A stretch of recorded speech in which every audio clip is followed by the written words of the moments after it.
سورہ بقرہ آیت نمبر 51۔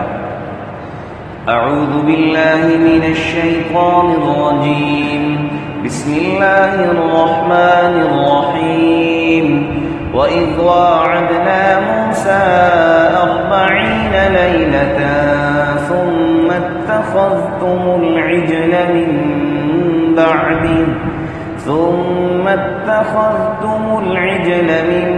بَعْدِهِ وَأَنْتُمْ ظَالِمُونَ ثُمَّ عَفَوْنَا عَنْكُمْ مِنْ بَعْدِ ذَلِكَ لَعَلَّكُمْ تَشْكُرُونَ۔ وَإِذْ آتَيْنَا مُوسَى الْكِتَابَ وَالْفُرْقَانَ لَعَلَّكُمْ تَهْتَدُونَ۔ وَإِذْ قَالَ مُوسَى لِقَوْمِهِ يَا قَوْمِ إِنَّكُمْ ظَلَمْتُمْ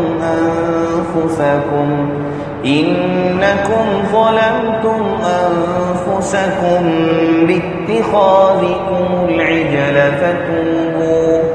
فتوبوا إلى بارئكم فاقتلوا أنفسكم ذلكم خير لكم عند بارئكم فتاب عليكم إنه هو التواب الرحيم۔ صدق اللہ العظیم۔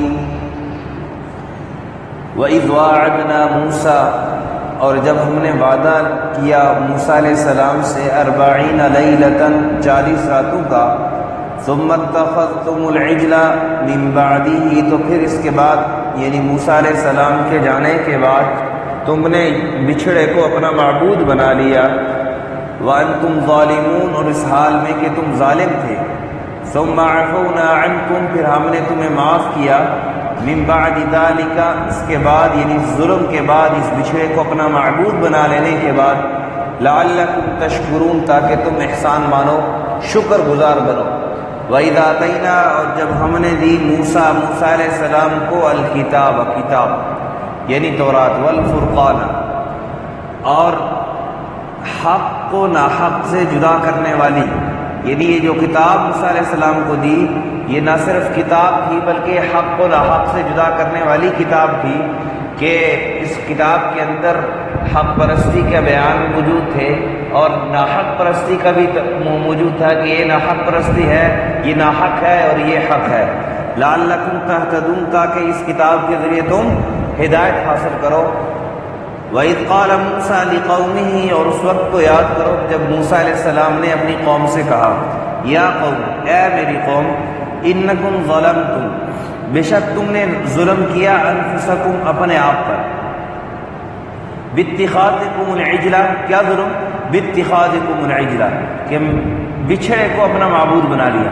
سریح ترجمہ ایسے ہوگا کہ اے میری قوم، تم نے اپنے آپ پر ظلم کیا، بچھڑے کو معبود بنا کر اپنے آپ پر ظلم کیا، فتوبوا الی بارئکم، تو اس لیے اب تم توبہ کرو اپنے پیدا کرنے والے کی طرف، فاقتلوا انفسکم، اب توبہ کیا ہے کہ اپنے آپ کو قتل کرو، اپنے آپ کو قتل کرو، ذالکم خیر لکم عند بارئکم، یہی تمہارے لیے اس وقت بہتر ہے تمہارے پیدا کرنے والے کے ہاں، تمہارے پیدا کرنے والے کے دربار میں، تمہارے پیدا کرنے والے کے نزدیک یہی بہتر ہے کہ تم اس وقت اپنے آپ کو قتل کرو، تمہاری یہی توبہ ہے۔ فتاب علیکم، تو پھر اللہ تعالیٰ نے ان کی توبہ قبول کی، انہ هو التواب الرحیم، البشک وہی اللہ توبہ کرنے والا اور تو توبہ قبول کرنے والا اور معاف کرنے والا، رحم کرنے والا، بہت رحم کرنے والا ہے۔ تواب کا معنی ہے بہت زیادہ توبہ کو قبول کرنے والا، یعنی یہ اس کے اندر جو تشدید ہے اس کا مطلب ہے بہت زیادہ معاف کرنے والا، اور رحیم بہت زیادہ رحم کرنے والا ہے۔ میں نے عرض کیا تھا کہ اس رکوع کے اندر اور آگے بھی اس سے سلسلہ چلتا رہے گا کہ اللہ تعالیٰ نے جو یہ بات فرمائی تھی، یا بنی اسرائیل اذکروا نعمتی، میری نعمتوں کو یاد کرو جو میں نے تم پر کی ہیں، التی انعمت علیکم، تو ان نعمتوں کا تذکرہ فرماتے ہوئے اللہ تعالیٰ فرماتے ہیں کہ دیکھو میں نے تمہیں فرعون سے نجات دی، وہ تم پر ظلم کرتا تھا، تمہاری بچیوں کو جو ہے نا زندہ چھوڑتا تھا، بیٹوں کو قتل کر لیتا تھا، اور پھر دیکھو کہ تم جب اس سے نجات ملی، پھر آگے جا کے سمندر میں تم پھنس گئے، تو سمندر میں بھی میں نے تمہارے لیے راستے بنائے، اور پھر تمہارا یعنی یوں سمجھیں کہ تمہارا، اللہ کہہ رہے ہیں کہ تمہارا بدلہ میں نے لیا، فرعون تم پر ظلم کرتا تھا نا، میں نے تمہارا بدلہ لیا، اس کو ہلاک کر دیا، یہ میں نے تم پر نعمت کی ہے۔ اللہ فرماتے میری نعمتوں کو یاد کرو۔ اور پھر اگلی نعمت یہ کہہ رہے ہیں کہ دیکھو جب موسیٰ علیہ السلام سے ان لوگوں نے مطالبہ کیا کہ دیکھو جی ہم تو شریعت پر چلنا چاہتے ہیں لیکن کچھ ہو تو ہم چلیں، ہمارے لیے الگ کتاب ہونی چاہیے، الگ کتاب ہونی چاہیے، اور تاکہ ہم اس کو جو ہے نا وہ رہنمائی حاصل کریں اس کتاب سے۔ تو موسیٰ علیہ السلام نے اللہ سے دعا کی، اللہ تعالیٰ نے ان سے فرمایا کہ 40 دن آپ کوہ طور پر طواف کریں۔ پہلے 30 دن کا وعدہ تھا، پھر 40 اور 30 دن کا کیا وعدہ تھا، انشاءاللہ وہ اپنے موقع پر وہ تذکرہ آئے گا، وہاں پر جو ہے یہ بات یاد رکھیں کہ قرآن کریم کے اندر سب سے زیادہ جو بار بار جو واقعہ ذکر کیا گیا ہے، تقریباً موسیٰ علیہ السلام کا جو واقعہ ہے یہ سب سے زیادہ بار اس کو دہرایا گیا ہے بہت دفعہ، کہ اس واقعے پورے واقعہ کو اگر تفصیل سے آدمی سمجھ لے اور اس کو اپنی زندگی میں لے آئے، اس سے عبرت حاصل کرے تو یہ انسان صحیح رہنمائی کی زندگی حاصل کر سکتا ہے۔ بہرحال کسی جگہ پر ایک پہلو کا جو ہے نا ایک پہلو کی تفصیل ہے، دوسرے پہلو کو مختصر ذکر کیا، کسی جگہ پر جو ہے نا وہ دوسرے پہلو کو جو ہے نا وہ تفصیل سے ذکر کیا، وہ پہلے والے پہلو کو مختصر ذکر کیا۔ تو جہاں پر جو جتنی تفصیل ہوگی میں نے عرض کیا تھا انشاءاللہ اس کے ساتھ ساتھ وہاں پر تفصیل بیان ہوگی، تاکہ آیت بھی ہو اس کے ساتھ جو ہے نا وہ تفصیل بھی اس کی ہو، تو وہ بات سمجھ بھی صحیح آئے گی۔ بہرحال موسیٰ علیہ السلام سے اللہ نے وعدہ لیا، موسیٰ علیہ السلام چلے گئے پیچھے انہوں نے ایسا کیا کہ جب 30 دن کا پہلے وعدہ تھا، پھر جب 40 دن کا وعدہ تو سامری نے کہا کہ دیکھو وہ چلے گئے، انہوں نے ابھی کوئی نہیں آنا، تو انہوں لوگوں نے کہا کہ ٹھیک ہے تم پھر معبود کس کو بنائیں، عبادت کس کی کریں؟ تو پہلے اپنے سجدے میں سر رکھ کے فرعون کے جو ہے سامنے وہ ایک عادی تو تھے، تو سامری نے ان کے سادگی سے، مطلب اس کے ان پڑھ ہونے کی وجہ سے، ناسمجھ ہونے سے فائدہ اٹھا لیا،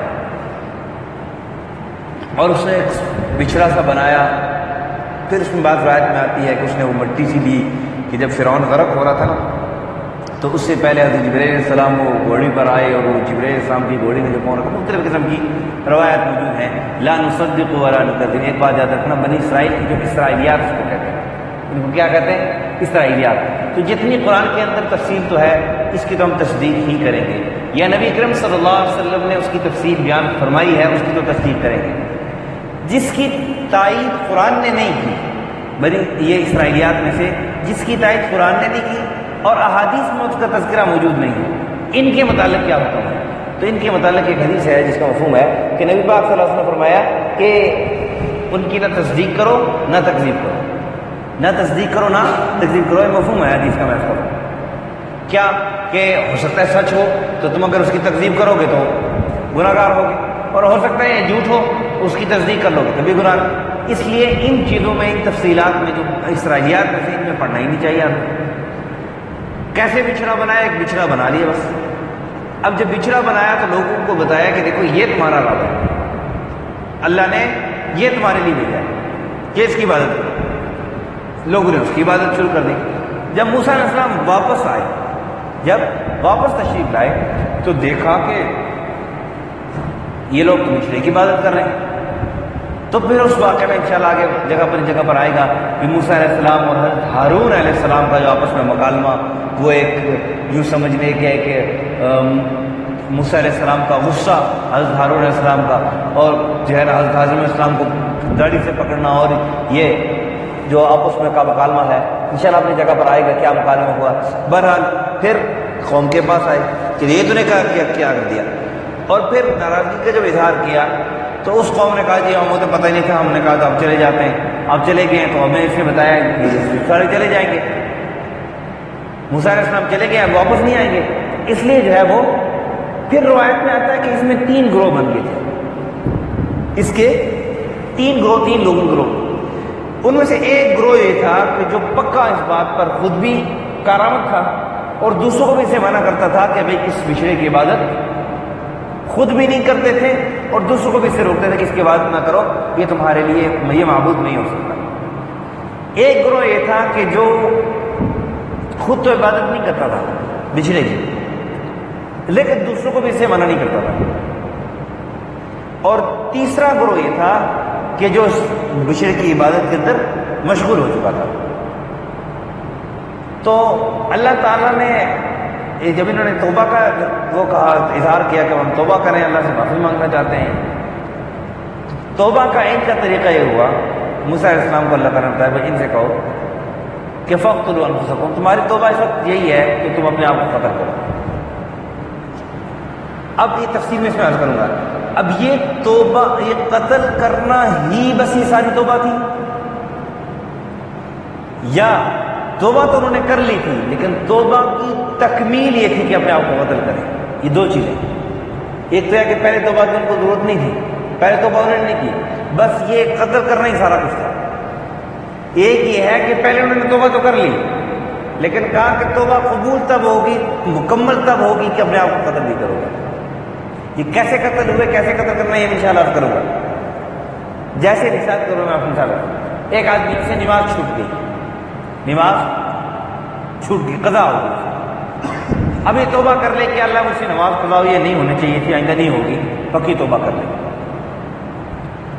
تو ایک تو بات یہ ہے کہ یہ اس کی ساری توبہ، اس کو قضا پڑھنے کی ضرورت نہیں ہے، جیسا کہ بہت سارے لوگوں کا خیال ہے.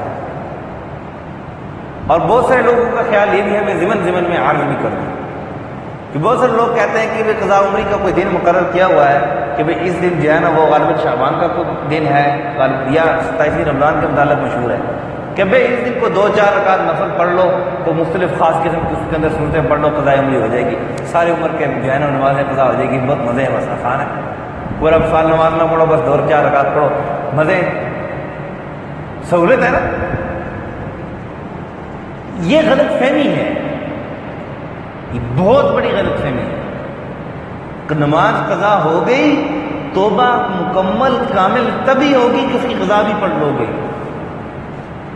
ورنہ اگر قضا نہیں پڑھی تو نماز قضا نہ کرنے کا گناہ تو ملے گا.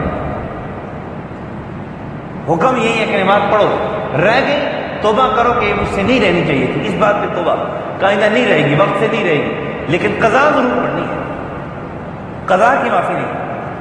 اسی طرح ان کی بھی توبہ تھی کہ پہلے تو انہوں نے توبہ کر لی تھی لیکن ایک توبہ مکمل تب ہوگی جیسے نمازی نماز پڑھ لے گا اس کی توبہ مکمل ہو گئی، اسی طرح ان کا توبہ تب مکمل ہوگی کہ یہ قتل بھی اپنے آپ کو کرے. اب قتل کیسے کریں گے؟ تو بعض روایت میں تو آتا ہے کہ جن لوگوں نے عبادت نہیں کی تھی مطلق، کہ ایک عبادت نہ کرنے والوں کے 2 گروہ تھے نا. ایک یہ تھا کہ جو خود بھی عبادت نہیں کرتا تھا، دوسروں کو بھی اسے روکتا تھا، اور ایک یہ تھا خود تو عبادت نہیں کرتا تھا لیکن دوسروں سے بھی یہ کہتے تھے بس ٹھیک ہے وہ جانے ان کا کام ہے، وہ جانے ان کا کام ہے. تو روایت میں یہ آتا ہے کہ جو جن لوگوں کا یہ نظریہ تھا نا کہ وہ جانے ان کا کام جانے، ہم خود تو نہیں کرتے لیکن دوسروں کو بھی منع نہیں کرتے، ان کے لیے حکم یہ تھا کیونکہ وہ بھی ایک قسم کے ایک درجے میں گناہ میں شریک تھے کہ خود تو نہیں کرتے تھے لیکن دوسروں کو بھی ان کو منع کرنا چاہیے تھا. تو یعنی خاموشی کے ساتھ ان کی تائید بھی کر رہے تھے، خاموشی کے ساتھ ان کی، یعنی خاموش رہ کر ان کی تائید ایک قسم کی کر رہے تھے. تو ان کو یہ حکم تھا کہ آپ دوسروں کو جو عبادت کرنے والوں کو قتل کرو، یہ ان کی توبہ تھی. اور بعض رات میں آتا ہے نہیں مطلق جنہوں نے عبادت نہیں کی تھی ان کو حکم تھا کہ دوسروں کو وہ قتل کر دیں.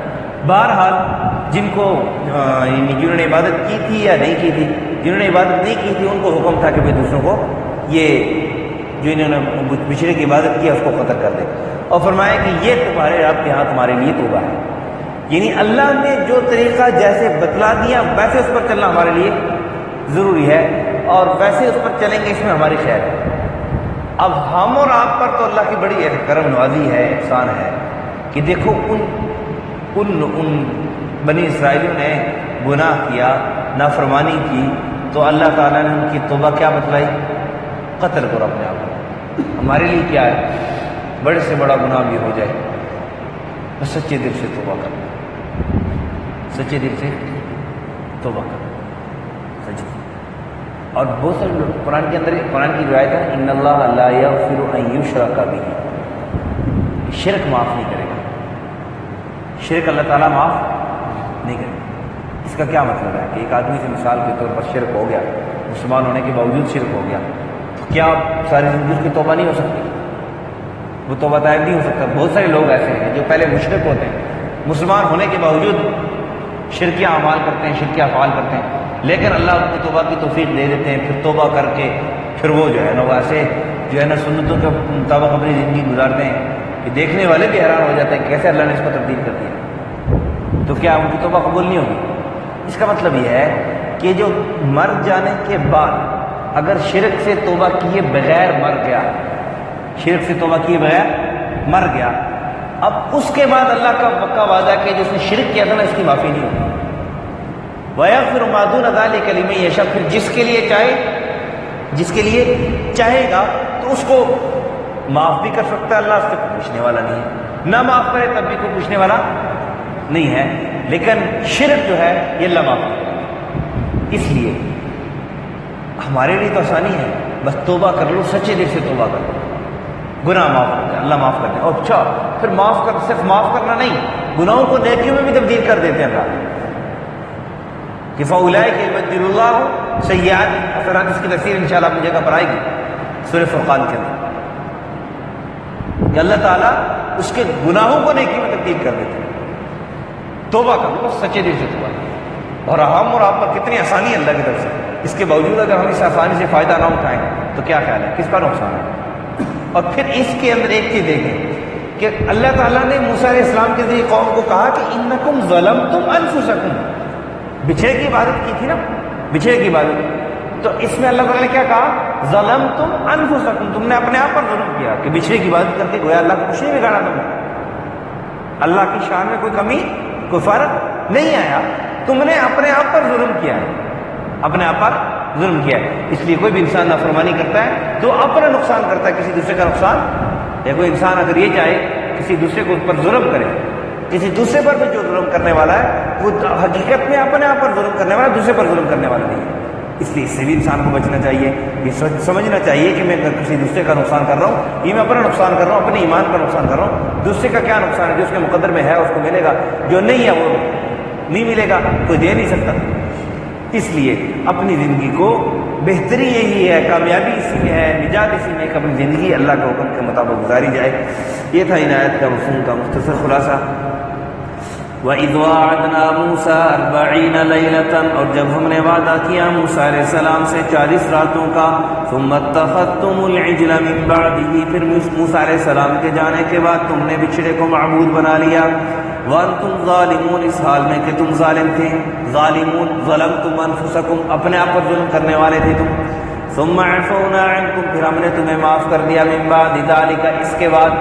اس میں من بعد ذالک کا دو معنی ہے، ایک تو یہ ہے کہ جو تمہاری توبہ قبول پوری تو نہیں ہوئی، کمپلیٹ تو نہیں ہوئی، لیکن یہ ہے کہ گناہ تمہارا اللہ نے معاف کر دیا کہ توبہ کرنے کے بعد۔ اور من بعد ذالک کا ایک مطلب یہ بھی ہو سکتا ہے کہ تم نے اپنے آپ کو جو قتل کر دیا، تو جو باقی بچنے والے ان کو کہا کہ یہ تمہارے اہل میں سے تھے نا، انہوں نے گناہ کیا تو اللہ نے ان کو توبہ کر لینے کے بعد ان کو اللہ تعالیٰ نے معاف کر دیا کہ پھر ان سے اس بات کے بابت میں پوچھ نہیں ہوگی، اس گناہ کی سزا ان کو نہیں ملے گی۔ لعلکم تشکرون، تاکہ تم احسان مانو، شکر ادا کرو۔ وَإِذَا آتَيْنَا مُوسَى الْكِتَابَ، اور اس وقت کو یاد کرو جب ہم نے موسیٰ علیہ السلام کو کتاب دی، والفرقان، اور جدا حق اور ناحق کو جدا کرنے والے احکامات۔ فرقان کتاب کے اندر جو احکامات ہیں وہ ایسے ہیں جو حق اور ناحق کو جدا کرنے والے۔ لعلکم تہتدون، تاکہ تمہارا یہ بہانہ نہ چلے کہ ہم کس پر ہم کیسے زندگی گزاریں، کیسے اللہ کے حکم کو مانیں، کون سا اللہ کا حکم ہے لکھے ہوئے آگے سامنے گائیڈ لائن موجود ہے، گائیڈ آ گئی کہ کیسے زندگی گزارنی ہے۔ لعلکم تہتدون، تاکہ تم رہنمائی حاصل کرو۔ وَإِذْ قَالَ مُوسَىٰ لِقَوْمِهِ، اور جب موسیٰ علیہ السلام نے کہا اپنی قوم سے، یا قوم، اے میری قوم، انکم ظلمتم انفسکم، بے شک تم نے ظلم کیا اپنا ہی، یا نقصان کیا اپنے آپ پر، اپنا ہی نقصان کیا، باتخاذکم العجل، بچھڑے کو معبود بنا کر، فتوبوا الی باریکم، ایک فا ہے، کیا مطلب؟ یہ ہمیں بتلا رہے ہیں گناہ ہو جائے فوراً توبہ کر لو، فتوبوا، فوراً توبہ کر لو، الی باریکم، اپنے پیدا کرنے والے کی طرف، فاقتلوا انفسکم، توبہ کیا ہے؟ تم اپنے جانوں کو مار ڈالو، ذالکم خیر لکم عند باریکم، یہی بہتر ہے تمہارے لیے تمہارے لیے تمہارے پیدا کرنے والے کے نزدیک۔ فتاب علیکم، پھر اس نے تمہاری توبہ قبول کی۔ انہ هو التواب الرحیم، بے شک وہی معاف کرنے والا بہت مہربان ہے۔ الحمدللہ رب العالمین والعاقبۃ للمتقین، الصلاۃ والسلام علی اشرف الانبیاء والمرسلین وعلى الملائکة المقربین وعلى عباد اللہ الصالحین۔ ربنا ظلمنا انفسنا وان لم تغفر لنا وترحمنا لنكونن من الخاسرین۔ اللهم لا تقتلنا بغضبك ولا تهلكنا بعذابك وعافنا قبل ذلك۔ اللهم حصل مرادنا ويسر أمورنا واشرح صدورنا وأتمم بالصالحات أعمالنا بجاه نبيك وحبيبك محمد صلى الله عليه وسلم۔ صلى الله على النبي الكريم محمد وعلى آله وصحبه۔ جزاك الله خيرا۔